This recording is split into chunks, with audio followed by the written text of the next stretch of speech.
자, 갑니다. 자, 398쪽입니다. 명과의 관계부터 볼게요. 앞에서 좀 설명한 내용들이 많기 때문에 빠르게 정리하고 넘어가겠습니다. 이번 타임은 30분을 넘지 않을 것 같아요. 목표입니다. 자, 명과의 관계. 고명과 금이 문제 봅니다. 명황제가 조선의 왕의 직위를 승인하는 고명, 왕위를 승인하는 문서와 금인 도장을 보내지 않아서 이성계는 처음에는 어떻게 했다? 권지 고려국사. 권은 권력, 지는 임무를 맡았다 이런 뜻이야. 그러니까 한자로 보면 알지자인데 알지자를 해석할 때 맡기다 이런 뜻이 있어요. 그걸 아는 사람이 별로 없는데 여러분 흔히 요즘 쓰는 말로 해줄게. 도지사. 그지? 도지사라는 게 그거야. 도의 임무를 맡긴다. 맡은 사람 그런 뜻이거든요. 그러니까 이것도 맡기다 이렇게 해석하면 딱 맞는 거야. 권력을 가진 사람인데 맡은 사람이 뭐야? 고려국의 일을 맡은 사람. 그러니까 명나라가 인정해주지 않았기 때문에 어때요? 권지 고려국사라는 호칭을 쓸 수밖에 없다라는 거야. 요거 왜 나왔을까? 기출문제 한 번 나온 적이 있어요.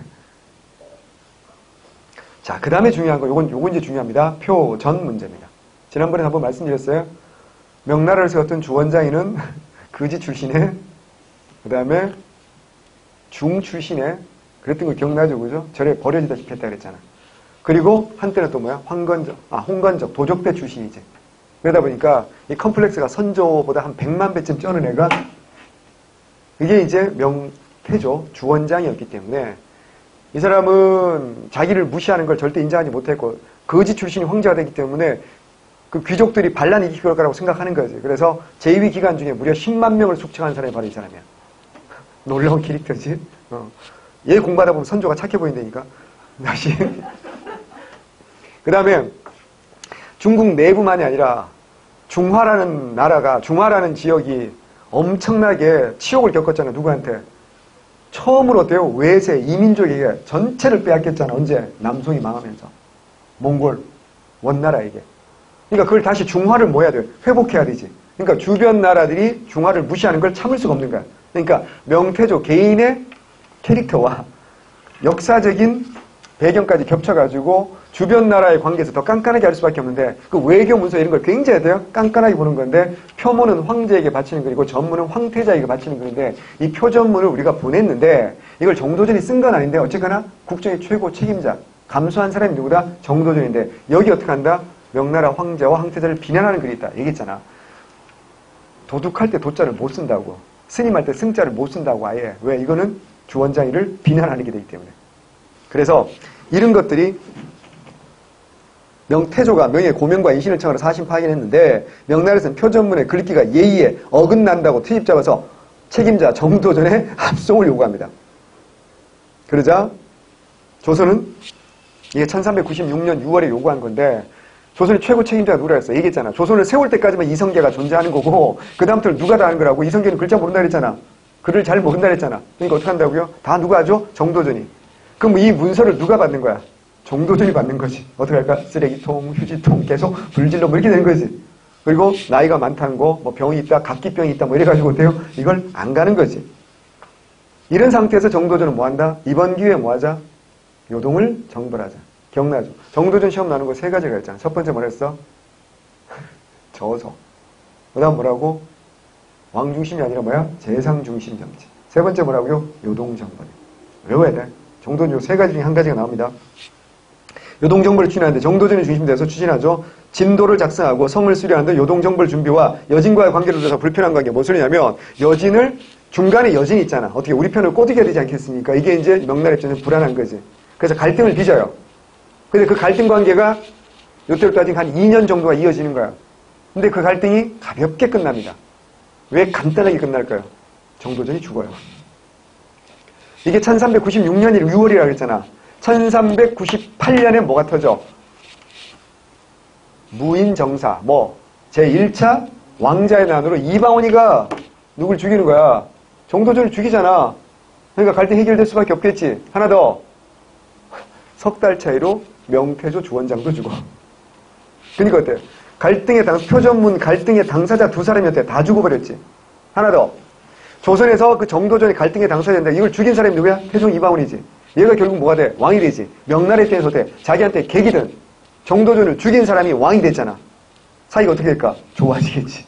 그 얘기야. 그래서 갈등은 쉽게 끝났는데 아직 해결되지 않은 갈등이 하나 있어요. 이게 뭐냐면 종계 변무 문제. 어려운 말인데 읽어볼게요. 명나라 태조실록과 대명회전이란 책에 이성계가 이자춘의 아들이 아니라 이인임. 이인임이는 이성계가 제거한 사람이잖아. 이성계와 최형 손잡고 제거했잖아요. 그죠? 근데 이인임의 아들이라고 기록되어 있는데 이거는 조선 입장에서 받아들이기 힘든 거잖아. 그래서 이걸 제발 좀 수정해달라고 요구했는데 이게 200년 동안 수정이 안 되는 거야. 명나라가 수정을 안 해주는 거야. 언제 수정하냐? 선조 때 가서 해결되냐. 선조 때, 선조가 특별한 개인기가 있었냐? 말이 안 되잖아. 200년 동안 해결을 못했던 걸 어떻게 200년 만에 선조가 이걸 할 능력이 있는 인간이 아니잖아. 특별한 사정이 있어요. 시험에 안 나옵니다. 편하게 들으세요. 1574년이야. 선조 때야. 역관. 그러니까 사신 갈 때 누가 가야 돼? 역관이 가야 되잖아. 통역하는 사람이 필요하잖아. 이게 홍순언이라는 사람이 역관들하고 같이 사절단을 갔는데 이 문제를 해결하러 간 거야. 근데 결과적으로 말씀드리면 여전히 실패야. 실패하는데 갔는데 알잖아. 사신단이 갈 때 뭘 하지? 무역을 하지. 인상 같은 거 갖다 팔고 때 비단 사와서 떼돈을 번단 말이야. 그래서 역관들은 소위 말하면 뭐 팔포며 이런 걸로 돈을 번단 말이야. 그래서 역관들이 돈이 있으니까 애들이 어디 갔겠니? 중국 갔으니까 술집에 간 거야. 설마 포장마차 갔겠니? 뭐 문재인 대통령처럼 뭐 싼 거 먹으러 간 게 아니라 좋은 술집에 간 거야. 여자가 나오는 술집에 간 거야. 근데 젊고 청초하고 아무리 봐도 프로페셔널이 아니고 아마추어 같은데 얘가 몸값을 너무 세게 부른 거야. 젊은 여자애가. 그래서 홍순원이 너 도대체 뭐냐? 이렇게 된 거지. 그랬더니 사실은 나는 몸 파는 여자가 아니고 술집에 나오는 여자가 아닌데 부모님이 돌아가셨는데 장례를 치를 돈이 없어가지고 내가 나를 팔아서 그 비용을 감당해서 한다. 이래가지고 홍순원이 어떻게 했냐면 돈이 있잖아. 여권 여러 명 있잖아. 다 돈을 거둔 거지. 그래가지고 너 가지고 가! 이렇게 된 거지. 완전 상남자의 포스를 보여준 거야. 그리고 어때? 제발 이름만 알려달라고. 그러니까 성만 알려줬어. 홍시성이라고. 그리고 돌아왔는데 이번에도 해결을 못한 거야. 그리고 약 10년쯤 후에 선조가 이번에는 최후 통첩 내린 거야. 이번에 한 번 더 가라. 만약 이번에 가서도 이 문제 해결 못하면 니네 다 죽는다. 이러고 자신단을 보내는 거야. 선조 캐릭터였대. 죽일 수도 있는 사람이잖아. 그지? 그래서 역관들이 서로 안 갈라 그런 거야. 너 같으면 가겠니? 가면 죽는데? 근데 어떻게 해? 역관들이 뭐라 그래? 그럼 지난번에 홍순은 네가 우리 공금 쓰지 않았냐? 책임지고 네가 가라 하와이. 뭐 이렇게 되는 거지. 홍순은 네. 그리고 어때요? 갔어. 근데 죽을 거 각오하고 갔는데 가보니까 놀라운 일이 벌어져. 뭐냐면 조선 사신단이 갔을 때 원래 명나라는 상국이니까 높은 고위 관리가 나오지 않거든요. 하급 관리가 와서 맞는데 세상에 이거 외교관장이 예조잖아. 예조 차관이 와서 맞는 거야. 우리는 말 장관 말고 차관이야. 말도 안 되는 거야. 그게 누군 줄 알아? 석숭이라고. 그 사람이 누구냐? 10년 전에 왜 자기가 보내줬잖아. 안 건드리고 그 여자가 그 남자하고 결혼을 한 거야. 효가 소문이 나가지고 그 효녀라고 소문이 나가지고 그 석숭이 그 사람이 결혼했고 이 사람이 요즘 말로 하면 외교부 차관이 된 거야. 그래가지고 이 사람이 직접 나온 거야. 그래서 이 사람이 온다. 홍시성을 가진 사람이 온다고 역관 온다 해가지고. 그래가지고 외교부 차관이니까 어때? 파워가 막강하잖아. 뭐 해왔니? 사실 있는 거야. 고쳐줄게. 이래서 이걸 한 방에 해결한 거야. 와우. 그래가지고 이 양반이 벼락초대 종 2품까지 올라가. 선조가 너무 좋아가지고 역관 종 2품까지 올린다니 말이 안 되잖아. 종 2품이면 당상관 넘어서 재상이란 말이야. 근데 8년 후에 임진왜란이 터진 거야. 그럼 명나라에 뭐야? 구원병을 요청해야 되지. 너밖에 없다. 이렇게 된 거지. 명나라 한나리 너밖에 없더래요. 홍수는 네. 그리고 또 가는 거지. 근데 일이 되려니까 그랬는지 그 석숭이라는 사람이 출세했을 거 아니야? 한 8년 지났으니까 병부 상서가 돼 있는 거야. 하필 국방부 장관이 돼 있는 거야. 그래서 은인이라고. 파병! 이렇게 된 거지. 그러니까 명나라 입장에서는요. 파병 안 해도 되잖아 사실은. 그러니까 반대하는 세력도 되게 많았단 말이야. 그럼 원래 뭐 조선이 망하든 말든 우리가 왜 우리 젊은 애들이 왜 죽어야 되냐. 근데 국방부 장관이 해야 돼! 이래가지고 합니다. 이러다가 이제 홍순원이라는 사람이 개인적인 뭔 소리야. 중국 가면 술집을 가야 돼? 말도 안 되는 소리고. 근데 그 다음 얘기는 약간 슬퍼요. 뭐냐면 결국 결과적으로 어때요? 명나라 파병하고 조선을 도와준 건 맞지만 그걸 기로 명나라가 어때요? 쇠퇴하고 국력이 약화됐잖아. 그래서 석숭 탄핵받습니다. 그래서 감옥 갑니다. 감옥에 결국 죽는데 자식들한테 조선으로 가라. 이래가지고 후손들이 조선으로 와서 정착합니다. 그래서 해주 석씨는 그 중국 석숭의 후손들이. 시험에 안 나옵니다. 속으로 저 자식이 시간 없다면서. 그리고 임진왜란 끝나는 1598년에 홍순원도 죽어요. 그러니까 개인의 선행이 개인으로 그치지 않고 국가적으로도 굉장히 중요한 문제를 해결하고, 그러니까 선조가 아니라니까, 얘 때문이라니까. 선조가 파병을 요청해서 온 게 아니고 명나라 군대가 이 사람의 그 개인적인 경우가 이게 굉장히 중요하다는 거죠. 그러니까 관직을 하는 사람은 물론이고 있잖아. 대한민국 사람으로서 해외여행 같은 거 했을 때 가서 제발 좀 그 나쁜 짓 좀 하지 말고 낙서 좀 그만하고 낙서하다 걸리면 일본어로 해라.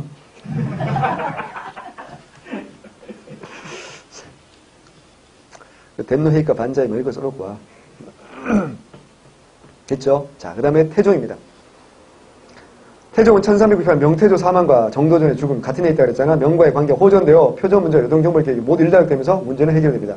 태종 원년에 금인과 고명을 조선에 보내왔기 때문에 조선의 왕을 정식으로 인정하게 되었죠.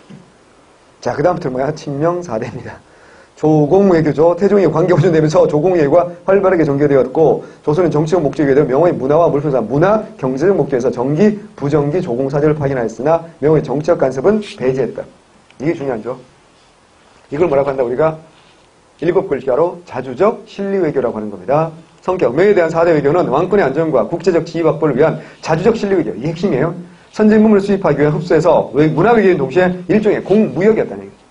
문화를 수입하기도 하고 공적인 무역인가요? 경제 무역인가요? 정기사절은 정조사, 성절사, 천추사, 동지사. 동지사는 중종 때 추가됩니다. 그러니까 명나라는 3년에 한 번만 오라 그래. 근데 우리는 뭐라 그래요? 미쳤니? 1년에 3번은 가야죠. 이게 말이 안 되잖아. 그냥 일방적으로 삥 뜯긴 게 아니란 얘기야. 무슨 말이냐면 여러 번 이야기하는데 명나라는 뭐라고요? 중화잖아. 중화는 지네가 세상의 중심인데 거꾸로 말하면 뭐냐면 이 주변에 뭐가 많아요. 이 주변에 소위 말하면 뭐야? 오랑캐가 서융, 남만, 북적, 돈 이렇게 많잖아. 얘들과 어때요? 사이를 좋게 해야 되는 거야. 원래 중국 아이들은 지대 박물이라 해서 땅이 넓고 안 나는 물건이 없다. 이래가지고 중국에 기름도 나고 안 나는 게 없단 말이에요, 실제로. 그러니까 무역할 이유가 없다고 생각해요. 근데 얘들은 어때요? 변방에 있으니까 어때요? 중화를 항상 그리워하고 동경하니까 얘들은 무역을 하고 싶어 하지, 신기한 거 막. 선진목을 받아들이고 싶어 하지. 근데 얘들한테 어때요? 얘들이 뭔가를 보내면, 조공이라는 형식으로 바치면 어떻게 회사품이라 그래서 줘야 돼, 안 줘야 돼? 줘야 되는 거야. 여러분 있잖아. 엄마 생신에 선물을 하잖아. 고무장갑 선물하는 게 제일 불효녀인 거 아세요? 평생 엄마는 설거지만 해야 돼? 그런 거 하면 안 되는 거지. 엄마한테 예쁜 거 선물해드려야 돼. 엄마도 여자야. 예쁜 거. 엄마가 평소에 좋아하는 뭐 커피를 좋아하시면 막 그 무슨 똥? 뭐 이런 거 있잖아. 예쁜 거, 좋은 거 선물해드려야 돼. 그러니까 선물을 할 때 비싸고 이런 거 말고 우리 돈 없으니까 그러니까 작지만 손수건 하나 선물해도 돼. 예쁜 거, 좋은 거 이런 거 선물해드려야 돼.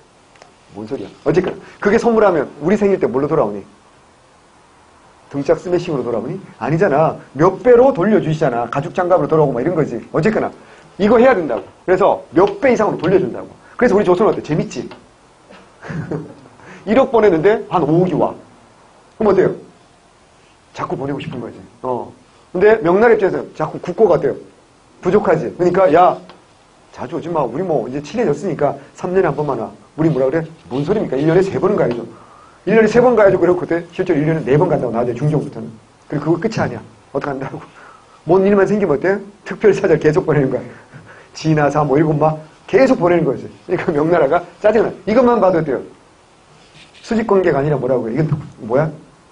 외교인 동시에 뭐라고요? 무역이다. 라는 거거든요. 그 얘기를 하고 싶은 겁니다. 자, 얘기했죠. 사신, 접대서는 뭐야? 태평관. 얘기했잖아. 명나라 사신 온 데는 뭐야? 태평관이야. 그 다음에 여진 애들이 오면 뭐야? 북쪽 애들이 왔지 뭐야? 북평관이고. 일본은 우리보다 동쪽에 있으니까 뭐라고요? 동평관이야.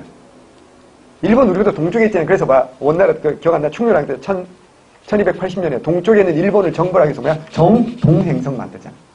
그러니까 동평관 그러거든요. 자, 교육품은 종이, 마필, 인삼, 화무석이 주로 수출되고, 비단서적 약재 도자기 항상 뻔한 이야기고 폐단은 명의사치품 판매 대가로 과다하게 금을 요구하여 조선정부는 이렇게 금은과 폐사기도 했고 사치서는 견직물의 수입으로 국내 수급 위축되기도 합니다. 변천 16세기 넘어가죠. 여기 중요한데 사림의 집권으로 존화주의가 심화되고 이에 친명정책은 실리보다 뭐야? 명분이야.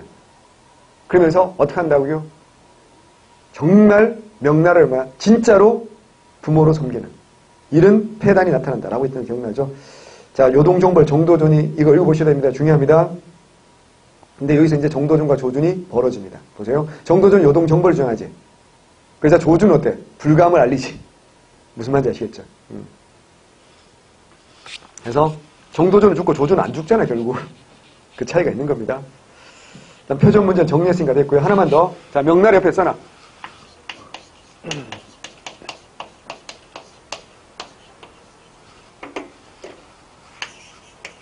써놔. 사절을 보내잖아. 명나라에 보내는 사절을 명칭이 우린 천자를 만나 뵈러 가는 거야. 천자의 조정에 조회에 아련하러 가는 거야. 그래서 조천사야. 근데 청나라한테는 청나라 우리가 천자를 인정하기 싫은 거잖아. 오랑캐니까. 그냥 뭔 줄 알아? 이거는 뭐야? 연경이란 뜻이야. 기억나? 지금 베이징 북경이라고 그러지. 그 원나라 때도 뭐야? 연경이라고 불렀던 거 기억나? 아이 충선왕이 퇴위한 다음에 연경에 무슨 당 만들었다고 만권당 어디 연경 그래. 그래서 혹시 기억날지 모르겠지만 그 연자가 제비연자야. 그래서 2008년 베이징 올림픽 할 때 개막식에서 새 한 마리가 이렇게 날라왔어. 그래서 방송 3사가 중계를 하는데 무식한 애들이 새니까 비둘기라고 개드립을 치더라고. 근데 어느 방송사인지 내가 까먹었는데 중국에서 온 애가 하나 있었어. 그 중국 애가 하나가 확실히 알더만. 저거는 옛날 베이징이 연경이라고 부르기 때문에 저건 제비입니다. 그러더라고. 그게 정확한 거라고. 그러니까 역사를 알아야지. 쥐뿔 모르는 것들이 새는 그 올림픽이면 다 평화이고 다 비둘기인 줄 알아. 아무리 봐도 비둘기 아닌데. 어쨌거나 연경에 다녀왔다 이거야. 그래서 청나라에 보낸 사진을 말하고 연행사라고 하는 거야. 이 명칭을 통해서도 알 수 있지. 이제 천자를 인정하기 싫은 거야. 그냥 나 여행 갔다 왔어 뭐 이런 거지. 이거는 천자를 만나 뵈러 가는 거. 무슨 말인지 아시겠죠? 이게 조선 사대부들. 그러니까 조선 그 사대부들이라는 사람들이 명칭 하나하나도 봐봐. 아까 똑같은 왕의 아들인데도 봐봐. 대군, 군. 왕의 딸인데도 왕이라고 공주, 옹주. 이게 이런 식으로 이게 철저한 차별의 사상이라고 했잖아. 성리학이라는. 그런 의미가 있어요. 자, 그다음 여진과의 관계. 교린정책. 조선의 영토 확보와 국경지방 안전을 위해서 여진에 대한 적극적인 외교 정책을 펴나갔고 교린. 사기를 교자, 이웃 린자죠. 그래서 회유와 토벌의 양면입니다. 강경책도 있어야 돼. 태조 일찍 도망가게 해줘야겠고, 자, 태종 때 무역소. 이건 뭐야? 강경책이 아니라 회유책이겠지. 그래서 경원과 경성에 1406년에 무역소를 설치합니다. 무역을 할 수 있게 해줍니다. 세종은 이제 뭐 한다? 그러니까 이거는, 자, 무역소 설치는 강경책이 아니라 뭐라고 이건 회유책입니다. 이건 회유책입니다. 회유책. 잘못 있어요. 밑으로 내려가야 돼요. 그 다음에 세종은 사군 육진 개척한다. 이건 다 앞에서 얘기했던 거고 아는 얘기고 성종 때 신숙주, 윤필상 등이 압록강과 두만강 이후 여진을 토벌하였다. 그러니까 세종 때 사군 육진 모르면 공무원 할 생각이 1도 없는 거니까 그럼 우리가 공부해야 될 눈여겨봐야 될 건 뭘까? 성종 때도 신숙주, 윤필상 이런 사람들이 압록강과 두만강 이후에 여진을 토벌했다. 신숙주, 윤필상은 훈구입니다. 훈구. 윤필상은 갑자사화 때 희생된 사람이야. 기억나? 궁중파와 부중파 기억나지 그지? 응. 궁중파가 신수군 같은 애들이잖아. 임사훈 같은 애들. 내가 얘기했잖아. 최순실이라고. 반면에 부중파는 의정부를 중심으로 활동하던 뭐야? 윤필상 이런 사람들이. 그래서 연산군이 어떻게 한다고 했어요? 훈구와 사림을 한 번에 다 제거하는 게 바로 갑자사화를 했던 기억나죠? 그죠? 그 얘기입니다. 자, 그 다음 회유책은 귀순을 장려합니다. 관직을 수여하거나 토지와 주택을 제공하여 우리 주민으로 동화시킵니다. 자, 그냥 외우지 말고 혹시 사료로 나올 수 있으니까 여진 아이들 중에서 우리 편이 되는 거야 이제. 얘들을 번호라 그래. 그러면 얘들한테 어떻게 한다고요? 토지도 주고 뭐 한다고요? 주택을 주면서 우리 주민으로 동화시키는 거야. 자. 근데 요즘 말로 뭐야? 다문화 정책이 되는 거지. 문제는 얘네들은 중간자적 존재잖아. 언제든지 뭐 할 수도 있어. 저쪽 편으로 다시 붙을 수도 있는 애지. 그 중에 하나가 여러분 아는 사람 딱 한 사람 알면 돼. 그 중에 한 명은 아니지 사실. 그 집단이 이끌고 난을 일으키는 거야. 그게 뭘까? 401쪽에 있어. 날개, 뭐? 니탕여인날. 이게 왜 중요하냐면 임진왜란 전에 제일 큰 전쟁 중에 하나야. 선조 때라는 거 알아야 된다. 근데 니탕계 딱 이름 들어봐도 어때? 우리나라 사람이 아니지? 네 친구 중에 박탕계나 김탕계 있니? 너 교회에서 아들 낳고 임탕계라고 한번 지어봐봐. 그 아이가 유치원이나 학교 가서 어떤 대우를 받는지. 그건 무슨 말이야? 근데 봐봐. 분명히 여진아이라는 건 아시겠어요? 아니 근데 여진이 쳐들어오면 우리가 난이라고 표현하지 않잖아. 침략이라고 표현해야 되지. 왜 난이라고 표현하겠어? 그 의문점이 안 들어요? 이제 내가 설명하니까 이제 의문점이지. 얘는 분명히 여진족이라는 건 알겠지. 근데 왜 제가 쳐들어오면 난이 아니잖아. 난은 우리 반란이라는 뜻이잖아. 이거는 이제 뭔 말인지 알겠지. 원래는 여진이었는데 얘가 뭐야? 귀순한 권호인 거야. 근데 얘가 어떻게 한다고요? 객인 거야. 이게 한 3만 명 동원했기 때문에 이게 엄청나게 큰 사건이었다고. 요거 진압하는데 또 큰 공을 세는 사람이 누구냐면 여러분 다 아는 사람이야. 신립. 무슨 말인지 알겠죠? 이제 연결이 좀 되는 거지, 그지? 그렇게 귀순을 장려하고 했다고. 자, 그 다음에 이제 무역도 행하죠. 사절 왕력통하고 조공무역, 북평관 얘기했잖아. 그 다음에 무역소, 경성과 경원, 누구 때라고? 태종 때.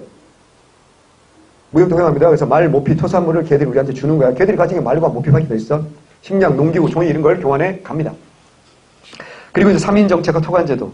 목적, 여진족의 심리에 효과적으로 대응하고 주민의 자치적 방어를 위해서 또한 동시에 국토의 균형 발전을 위해서 3인 정책, 말씀드렸잖아. 여진족 쫓아냈으니까 그 자리를 비워두면 안 되잖아. 그래서 우리 백성들이 이사 보내는 거지. 그래서 삼남 지방 일부 중, 삼남만, 충청, 전라, 경상도야. 그래서 이제 죄를 지은 사람이라든가 신분이 낮은 사람도 어떻게 한다고요? 이쪽으로 보내준다 그랬잖아. 그래서 면천시켜주기도 하고 죄를 없애주기도 하고 북방역시킨 거야. 그래서 압록강 도망 지역 개발했죠. 태종, 세종, 성종, 중종 계속 하는 겁니다. 그리고 그 지역 사람들을 그 지역 관리로 임명해 주는 거야. 이게 뭐라고요? 토관제도입니다. 국경제 토착민을 토관으로 임명해서 민심을 쏟아. 이게 무슨 말이냐면 이거 무슨 죄에 어긋나는 거야 생각해봐. 상피제에 어긋나는 거잖아 생각해봐. 원래는 그 지역 사람을 그 지역 관리 임명하면 안 되는 거잖아. 근데 그 예외가 뭐라고요? 토관제도. 왜? 이 동네는 특수지역이니까 민심을 수습하기 위해서. 됐어요? 그것까지 외워두셔야 됩니다. 밑에 자 4군 6진 있고 삼포, 부산포, 제포, 연포입니다. 보세요. 연포는 어디입니까? 삼포 나오니까 좀 이따 볼게요. 연포는 어디야? 울산이야. 울산은 남해안 아닙니다. 어디야? 동해안이야. 그 다음에 부산포는 부산이겠지? 부산은 남해안이지? 동해안이 아니지? 그리고 제포가 어디야? 진해. 진해야. 제포는 진해인데 지금 행정구역상 진해시가 있어 없어? 없어. 마창진이 통합됐거든. 마산, 창원, 진해가 통합돼서 통합 창원시거든. 우리 공무원들은 그래서 이걸 알아야 된다고. 출제자 마음이라고. 내가 공무원이면 이걸 창원이라고, 내가 출제자면 창원이라고 출제할 수도 있어. 근데 우린 계속 그렇게 안 외우지. 계속 어떻게 부산포, 제포, 연포 이렇게 외우는데 제포는 뭐라고요? 진해인데 내이포라고도 합니다. 진해인데 지금은 뭐다? 통합 창원시다 라는 것까지 알아두셔야 됩니다. 오른쪽에 3인정책 나와 있으니까 한 번만 읽어보시고요. 그 다음에 일본과의 관계.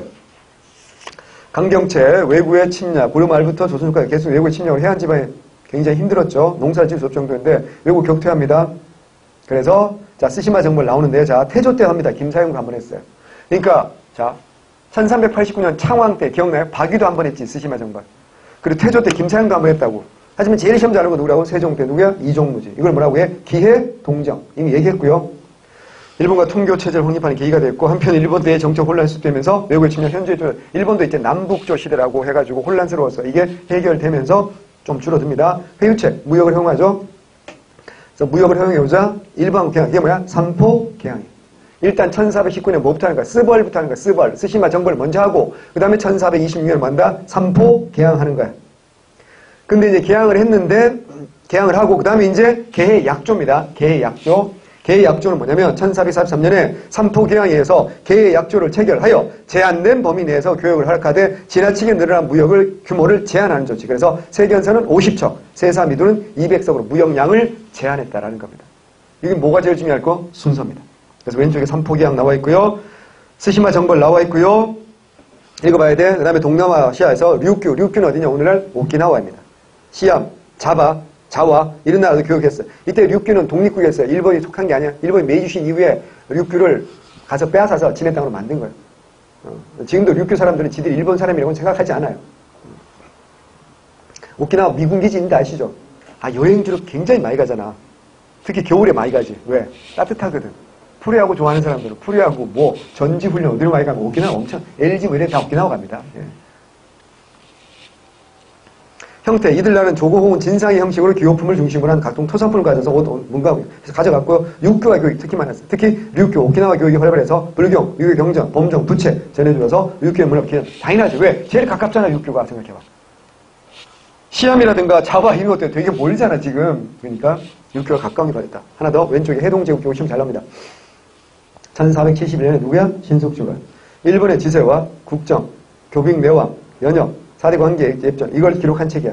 이 사람은 1443년에 서장관으로 일본에 다녀온 거야. 서장관으로 갔다는 얘기는 뭐냐면 서장관은 뭐냐면 정사가 있고 부사가 있고 그 다음 뭐야? 서장관이야.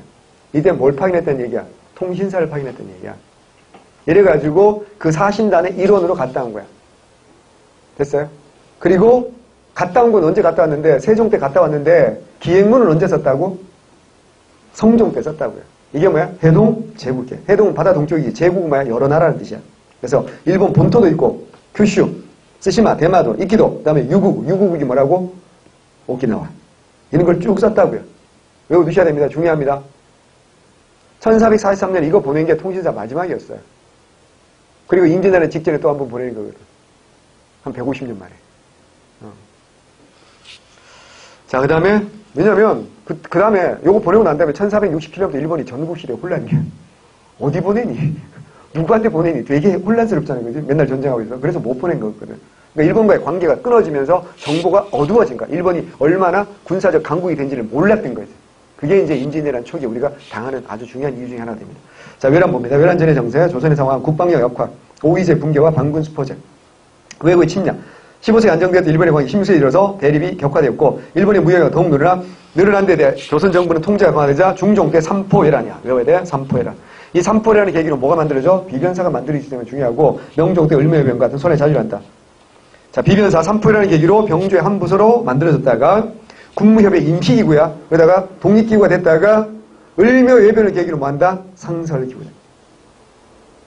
중요합니다. 비변사는 워낙 중요하니까 외워야 되고요. 일본에 사신 보내죠. 분간 간의 인식 차이를 적극 대책을 세우지 못했다고 흔히 알려져 있죠. 정사 황윤길, 전쟁 가능하다가 주장했고요. 이 사람은 서인이었고요. 부사 김성일은 동인이었거든. 전쟁이 일어나지 않는다 라고 주장했다. 이런 건 유명한 이야기인데 반론도 있으니까 그냥 한번 보기만 하면 됩니다. 일본의 상황, 전국시대 밤에 있잖아. 100여 년에 혼란을 통일했고 토요토미는 정권 안정과 정복용으로 대외 침략 준비한다. 말씀드렸고 정명가도 충분히 말씀드렸어요. 자, 자세히 보기 별표. 요거 순서 문제로 나옵니다. 아주 곧잘 나옵니다. 자, 순서 스벌. 그 다음 뭐라고요? 삼포기야. 그 다음 뭐야? 개, 약조까지 좋았지? 문제를 봐봐. 세견선 50척과 세사미 200석으로 무역량을 제한했는데 자, 장사하는 사람들 입장에서 무역을 많이 하는 게 이익이야? 적게 하는 게 이익이야? 많이 하는 게 훨씬 더 이익이니까 제한된 것보다 훨씬 더 많은 무역을 하는 거야. 삼포 애들이 와가지고. 자, 됐어요? 자, 그런데 그걸 인정하다가 보통 있잖아. 쿠데타로 권력 잡은 사람들은 뭐 하고 싶어? 자신의 권력의 정당성을 얘기하고 싶지. 그래서 1506년에 중종 반정으로 권력 잡았잖아. 살인들이잖아. 그러니까 살인이 아니라 중종 반정으로 권력 잡았잖아, 얘들이. 그럼 얘들은 뭐 하고 싶어? 자신들이 올바른 정권이라는 것들 알리고 싶어서 흩어진 기강을 뭐 하겠다? 바로 잡겠다. 이래가지고 뭐 하는 거라고? 이걸 하는 거야. 그러니 이미 무역량은 훨씬 더 많아졌는데 그걸로 돈 버는 애들이 많았겠지, 일본 애들이. 그걸 갑자기 제한을 하니까 원래 약속대로 반발하는 놈들이 생기겠지. 그게 뭐라고? 삼포외란이. 그래서 국교는 단절됩니다. 아예 무역 한 번을 폐쇄해버려. 무역을 못해. 그러니까 어떡할까? 스시마 도주가 죄송합니다. 스미마생 막 이러고 어떡한다고요? 주동자 머리 잘라온 거야. 머리 다 잘라서 온 거야. 이놈들이 주동자죠. 서지향한 애들은 피입으니까 제발 좀 무역하게 해주세요. 이렇게 한 거. 그래서 이걸 열어준 게 계속 안 열어주면 어떻게 해? 침략할 거 아니야, 외국처럼. 그래가지고 또 무역을 열어준 게 뭐야? 임신양제. 이번은 제포만 개항하고 무역량을 니네 벌칙을 주는 거야. 절반을 줄인 거야. 세견선 25척과 세산미도 100석으로 절반을 줄여버린 거야. 확 접어버린 거야. 반으로 접어버린 거야. 자, 그러다가 중종 3년에 사량진 애들, 통영입니다. 통영. 남해 통영으로 또 애들이 쳐들어온 거야. 그래서 또 국교를 단절해. 그래서 또 주동자들 머리 잘라가지고 또 와서 무릎 꿇는 거야. 그래가지고 또 만나 정리합죠. 이때는 어때요? 니네 상습범위가 통제를 더욱더 강화하게 내리된 거야. 선박의 크기, 대선, 중선, 소선 이래가지고 25척인데 대선 9척, 중선과 소선 8척 이래가지고 정확하게 통제를 하고 이걸 어길 때 어떻게 페널티를 주겠다. 처벌 규칙까지 정확하게 점점 어때요? 통제가 강해지는 거야. 그러다가 이제 을미해변이야. 을미해변은 전라도 지역으로 진도라든가 이런 전라도 지역으로 개대처럼 쳐들어온 거야. 대규모로 쳐들어온 거야. 그러니까 경상도가 더 가깝잖아, 일본에서. 근데 전라도까지 쳐들어왔고 대규모로 왔다는 건 굉장히 큰 위협이 되겠지. 이걸 계기로 어떻게 한다고요? 비변사를 뭐 한다? 상설화한다. 라는 얘기야. 근데 이때 비변사, 상설하고 진관체제가 재승방뇨라고 하는데 이거 오타야. 비변차, 상설이야, 상설. 설치가 아니야, 상설화야. 옆에 가로하고 써놨잖아, 상설. 근데 이건 남부지방이 상설화됐다는 얘기야. 남부지방이 이제 비변사는 상설화된 건데 재승방뇨 체제가 진관에서 재승방뇨로 바뀐 이게 남부지방 중심으로. 그럼 북부지방은 여전히 어때? 진관 체제였는데 밑한계의 난을 계기로 북부도 뭐라고요? 재승방뇨 체제로 바뀌게 되는 계기가 됩니다. 문제가 조금 어렵게 나오면 7급이라든가 그런데 이런 것까지 나올 수 있기 때문에 한번 드러나 두시라고요. 한번 읽어보시면 되고 오른쪽에 밑한계 난 정리해놨으니까 한 번만 읽어보세요. 실립도 나옵니다. 마지막쯤에. 자, 다음 임진왜란. 뭐가 제일 중요하다? 순서가 중요하다 그랬어요. 그래서 지난 시간에 충분히 설명했기 때문에 쭉 읽어보시면 됩니다. 옥포, 사천, 한산대첩 순서까지, 그 다음에 진주, 그 다음 평양성 전투 말씀드렸고, 그 다음에 벽저간 전투 얘기했고, 행주대첩 말씀드렸고, 자, 요거 알아야 돼. 진주성을 또 쳐들어줘, 일본 놈들이. 이번에 10만 명이 오거든요. 거의 학살해버리죠. 이때 누가 나오죠? 논계, 프리허그의 선구자, 논계 누님은 요때 나온 겁니다. 그래서 적장을 껴안고 남강에 투신하시죠. 써두세요. 논계. 그 다음 휴전협상 충분히 설명서 읽어보시면 되고요. 이게 협상이 깨지니까 또 쳐들어오겠지. 전련 정비하는 거, 훈련 도강하는 거, 그 다음에 소고법 실시하는 거, 무기 제작 개량해서 화표 만드는 거, 조총도 개량하죠. 정유재랑 충분히 말씀드렸고요. 여기 잘못된 게 있어. 직산전투와 명량대첩이 어때요? 바뀌어 있어. 순서 알아야 돼. 순서는 뭐가 먼저야? 직산전투가 먼저야. 그러니까 권율, 이시연 등이 지한 조선군이 명예연합군이 직산에서 충청도 직산 1번군을 대포해서 더 이상 북상 못하게 되는 거야. 여기에 1597년 9월 7일이고 열흘 후에 뭐라고요? 명량대첩이. 명량대첩은 열흘 후야. 순서 직산 다음에 뭐야? 명량. 그 다음 마지막이 뭐라고요? 노량이야. 자, 다시.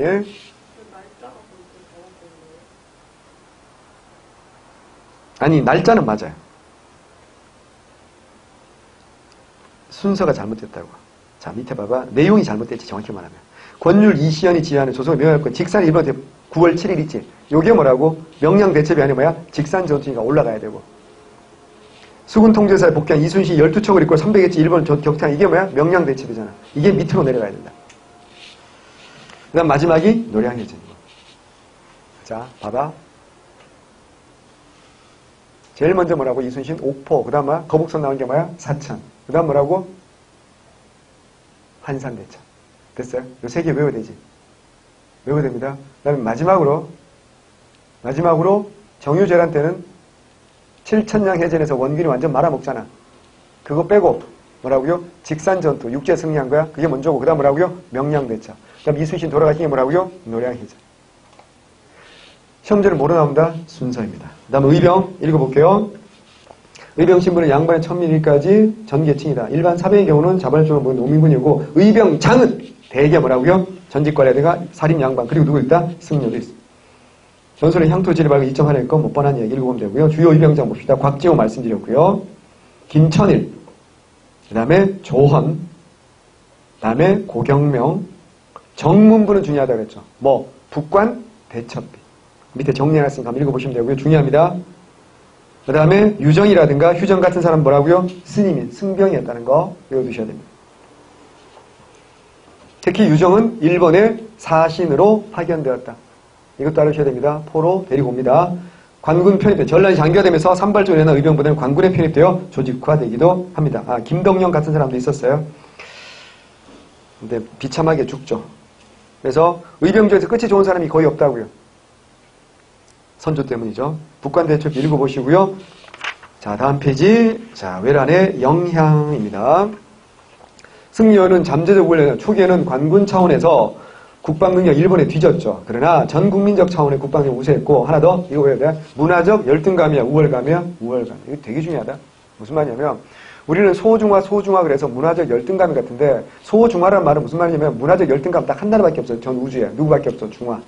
그럼 중화를 제외하고 우리도 뭐야? 우리도 중화란 얘기 아니야. 그럼 나머지 전부 다 뭐야? 오랑캐지. 그럼 일본은 뭐야? 중화야, 오랑캐야? 오랑캐야. 중화인 우리가, 비록 소중화이지만 중화인 우리가 오랑캐에 길 수 없다. 이게 뭐라고? 문화적 우월감이지.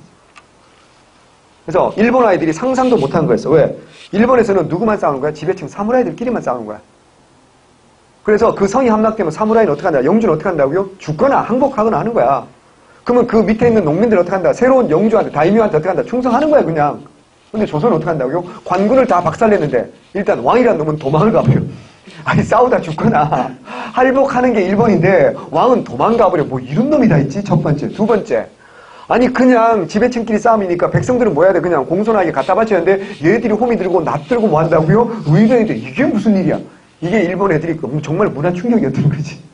그게 우리가 일본을 물리치는 아주 중요한 이유가 됩니다. 우리나라 국민들 신분의 귀청에 남전투를 막론하고 문화적 우려했으므로 자발적 전투를 가지고 있었고 이러한 정신력 국방력을 상승해서 상승장에서 외국을 익살수 힘이 되었다. 무기와 전술이었어. 외란 중에 비격진천례 외워야 됩니다. 화차. 화차는 수레 위에 총을 수십 개 장착하는 거고요. 비격진천례는 포탄입니다. 포탄. 그러니까 이거 뭐 시한폭탄 같은 겁니다. 그래서 적진에 보내면 이제 시간이 되면 펑 터지는 겁니다. 비격진천례 이장손이 만들었고 경주성에서 사용했고요. 화차는 수레 위에 총을 수십 개 장착하는 게 화차입니다. 그 다음에 무기를 발명하고 새로운 전술도 구사했고 대포와 함선의 제조기술도 단연 일본 능가했다. 얘기했잖아. 대포나 배는 훨씬 더 뛰어났다고. 국내 영향, 인적 물적 피해 어마어마하죠. 수많은 인명살상, 기근 질병, 인구 크게 줄어들었고 수만 명이 포로 일본 잡혀갔죠. 노예로 팔아먹는 겁니다. 밀란, 이모의 난 같은 밀란이 도처에서 발생했고 혹시 옛날에 그 영화 보신 사람 있으면 이모가 누군지 알아. 구름을 벗어난 달처럼이라고 황정민도 나오고요. 그 맹인 부사로 나오고 이게 원래 웹툰이었나? 예, 그게 이제 영화로 만든 겁니다. 있어요. 못 봤죠? 영화도 안 보고 맨날 하는 얘기지만 영화도 안 보고 공부도 안 하고 나는 공부도 하고 영화도 다 봤는데 경주도 궁필 토지대장과 호적에 대부분이 없어. 이모에 나도 궁금할까 옆에 써놨으니까 한번 읽어보시면 돼요. 한 번만 읽으세요. 자, 토지대장 양안과 호적이 대부분 없어. 국가체제 궁핍하고 식량 부족하죠. 이를 해결한다. 납속책과 공명적. 그래서 만다 신분이 혼란스럽다. 문화재소실, 외군의 약탈과 방학, 경복궁, 창덕궁, 창경궁 다 불탔죠. 불국사, 서적, 실록, 수많은 문화재. 그래서 이걸 누가 만든 거야 다시? 광해군이 복부 사업하는 거 아니야? 명에 대한 사대식 얘기했죠. 선조는 제조지연 말씀드렸고요. 국기가 여진족 성장한다 말씀드렸고 일본은 에도 막부가 성립하죠. 이제 도쿠가와 이에야스가 이제 권력을 잡고 에도 막부가 성립합니다. 조선의 활자, 그림, 서적 등을 약탈해갖고 성리학과 특히 우수한 인쇄공, 도자기, 기자, 포로를 잡아가 일본 성리학과 도자기만 얘기했잖아. 일본 놈들이 다 코베고 귀베고 다 죽여도 누구는 안 죽여? 도자기공 안 죽여. 도자기공 3분의 1을 잡아갑니다. 그래서 지금도 그 후손들은 15대손, 심수관과 이삼평가 15대손이 지금도 돼요. 내려와서 도자기를 만들고 있고요. 세계 최고의 도자기를 만들고 있고 또 하나 성리학이야. 얘기했잖아. 그래서 일본에서는 성리학을 무슨 학이라고 한다? 퇴계학이라고 한다. 우리는 주자학이라고 하잖아. 일본에서는 퇴계학이라고 한다. 왜? 이황이 경상도잖아. 그러니까 일본 애들이 주로 차지했던 곳이 어디야? 경상도지. 그러니까 이황 학문, 이황 제자 강항이라는 사람을 잡아가. 그래서 이 사람이 강의를 하는데 정말 명강사였어. 임정원처럼. 그래서 일본에서 학자들이 후지와라 세이카 이런 애들이 보고 감동을 하는 거야. 그래서 지네 막부에게 요청해서 이분은 절대 너무 훌륭한 학자니까 지네들이 성리학을 독학을 하고 있었다고. 여러분하고 똑같은 거지. 한국사를 독학하다가 어때요? 날 만난 거 아니야? 어느 날 우연히. 그래서 보니까 어때요? 수업을 듣다 보니까 막 깨달아지는 게 너무 많잖아. 똑같은 거지. 지네가 성리학을 독학하는데 성리학이 쉽게 이해되지 않잖아. 해결 안 되는 게 너무 많은데 이 선생님이 강의해 주니까 다 해결해 주는 거야. 그래서 막부에 요청해서 이분 너무 훌륭하신 분이니까 우리 스승님이니까 죽이지 말라고 돌려보내주라고. 그래서 돌아옵니다. 강의를 잘해서. 그래서 쓴 책이 뭐라고요? 간양록이라는 겁니다. 알아두셔야 됩니다. 주요 저서 중에 하나입니다. 다음 비격지천내 설명해놨으니까 한 번만 읽어보시면 됩니다. 자, 마지막. 자, 광해군의 중립호라는 거예요. 광해군의 중립의 이건 충분히 설명드렸으니까 한번 읽어보시고요. 중립외교, 배경, 그 다음에 내용 말씀드렸잖아. 그래서 심화전투, 그 다음 뭐라고요? 부차전투 다 말씀드렸어요. 충분히 설명한 거 읽어보시면 됩니다. 정묘호란, 원인, 친명, 배금 말씀드렸고, 가도주둔. 누구? 모문영, 가도주둔. 서인 정권 어떻게 한다? 모문영을 어때? 적극 지원한다 했더니 기억나요? 광해군과 달랐다 그랬지? 이괄의 난. 남은 잔당들이 도와준다 그랬죠? 홍타이지 지기하는 것도 말씀드렸죠? 경과, 후금이 쳐들어왔고요. 광해군을 위해 복수한다는 게 명분이고요. 쳐들어왔고요. 인조는 어디로 가고 강화도로, 이때는 인조는 강화도로 갔어요. 의병도 봉기합니다. 그래서 어떻게 한다고요? 빨리 결론이 난 거죠. 조정을 해서 화전 양쪽 붕울한 차에 배후의 위협을 낀 후금이 강화 해설을 밝히자 이에 응했고, 그래서 무슨 관계? 형제 관계. 그래서 정묘약조입니다. 이것도 이제 중심된 사람이 강화자고 한 사람이 최명길이었어요. 자, 이괄에 난사나고 의병 정봉수 읽어보셔야 됩니다. 사료로 나오는 겁니다. 시험 문제. 정묘약조 읽어보시면 됩니다. 형제입니다. 형제가 핵심입니다. 다음 페이지. 병자화란. 자, 원인 세패. 갖다 바치는 게 세패죠. 정묘란이 후금 무리한 세패를 요구했고, 명나라 공개에 필요한 군량 고발을 요구하죠. 청나라 청을 국호를 바꾸고요. 황제를 칭하면서 군신관계 요구합니다. 주화란 주전은 김상은과 사막사, 윤집, 홍익한, 오달제. 이 사람들이 끌려가면서 가노라, 삼각사나, 다시 보자, 한강수야 이런 시조 남긴 걸로 유명하죠. 이 세 사람은 청나라에 끌려가서 다 처형됩니다. 주전자 최명길을 주하는 자들 탄핵했죠. 결국 청나라에 쳐들어왔죠. 백마산성 우회에서 임경 백마산 우회에서 한양 점령했고, 남한산성 편에서 대항하다가 항복하죠. 성은 고립되고 식량 떨어지고, 결국 삼전도에 상복하고요. 두 왕자 군신관계 맺고 소현수자 복리등을 끌려갔고요. 척화론자 인질로 잡혀가서 다 죽었습니다.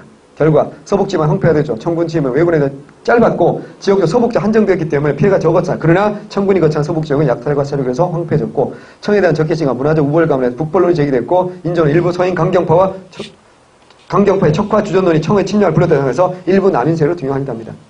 최명길의 주화론과 윤집의 척화는 너무 시험 잘합니다. 별표 7억 개짜리입니다. 무조건 나옵니다. 그 다음에 정축화획도 중요한 사료니까 읽어보셔야 되고, 삼전도 있고요. 이런 사료는 제가 읽어드릴 수 없으니까 꼭 읽어보세요. 꼭이요. 제발요. 시간 없어서 그런 거니까 시간 있으면 읽어드릴 텐데. 자, 마지막으로 이제 북벌과 나선정벌. 북벌. 청과의 관계. 대내적으로는 병자란이요. 군신관계지만 대내적으로 은밀하게 만다고요. 북벌하려고 하는 거야. 북벌의 배경은 인연 기반은 뭐라고요? 화이론에 입각한 소중화 및 숙명이야. 자, 이거 써놔. 숭정처사. 처사 또는 거사라고 해. 대명처사, 대명거사라고 하는 이게 뭐냐면 숭정제야. 명나라의 마지막 황제가 숭정제야. 명나라 1644년에 망했잖아. 그 마지막 황제가 숭정제야. 그럼에도 불구하고 어떻게 한다고요? 조선의 선배들은 여전히 나는 청나라가 들어서 명나라가 망했음에도 불구하고 여전히 명나라를 섬긴다. 그러니까 스스로 숭정처사, 숭명거사, 대명거사, 뭐하지 않고 벼슬하지 않고, 청나라 무릎 꿇은 조정이 벼슬하지 않고, 이런 사람들은 뭐 해야 된다? 우리는 뭐야? 제조시민이잖아. 우리는 소중하잖아. 그럼 부모님의 원수를 어떻게 해야 돼? 갚아야 된다. 이게 뭐라고? 북벌이야. 그러면 이 북벌은 자주적이야, 존화주의야. 이미 존화주의지. 바탕에 깔고 있잖아. 우리가 뭐라고요? 짱깨라는 걸 깔고 있는 거야. 이게 북벌의 실체입니다. 효종인 것도 효자라서 효종이라고 하는데, 그건 인조 아버지에 대한 효자라는 뜻도 되지만 명나라에 대한 효자라는 뜻도 되는 겁니다. 효를 행했잖아. 뭐야? 북벌이라는 걸 통해서 효를 행하려고 했다. 그래서 효종인 거야. 뭐만 이해되죠? 하지만 이게 자주적이다. 존화주의다. 명심해야 돼. 자, 송중길 그 다음에 군사력 수호청 정비하고 어영청 2만 증강 말씀드렸죠? 어영대장 누구라 했어? 이완한다 그랬어? 벨테브레이라든가 하멜 이런 사람들 훈련 동안 계속해서 신무기 제작하기도 하고요. 하지만 결국 어때요? 실패했고 정포 인수산이다. 효종사회에 무산되었다. 다 설명했고요. 숙종의 북벌. 요거 중요합니다. 숙종의 북벌은 청나라의 정세 변화를 위해서, 이때는 숙종 때 북벌은 남인이 중심돼서 하는 겁니다. 남인 중심이야. 윤유, 허적 등 남인이 중심이야. 북벌 움직임이 있었지만 실패합니다. 북벌 담당을 도채찰사를 두고 산성, 그러니까 개성에 원래 고려 시대에 있던 대형 산성을 만들었던 걸 더 크게 만들고 하는 겁니다. 군대를 강화하기 위해서 했던 거죠. 하지만 실패합니다. 이건 나중에 설명드릴게요. 그 다음에 이제 18세기는 완전 바뀌는 북벌의 반대가 뭐야? 북학이지. 청나라 힘이 너무 센 거야. 사신 보내보니까 너무 세지. 어떻게 하자? 배우자. 이게 뭐라고요? 북학이에요. 그래서 18세기입니다. 청의 문물을 소개하는 거죠. 조선 사신은 귀국 후에 기획문이나 보고서 이런 걸 써가지고 청의 사정을 전했고, 새로운 문물, 천리경, 자명종, 화포, 만국지도, 천주시리, 나중에 설명할게요. 그리고 그래서 이제 북학론에서 18세기 말 북학파 실학대 새로운 청의 문물 도입하자. 이게 북학입니다. 자, 북벌론, 요거 누구 한 거냐면, 읽어보세요.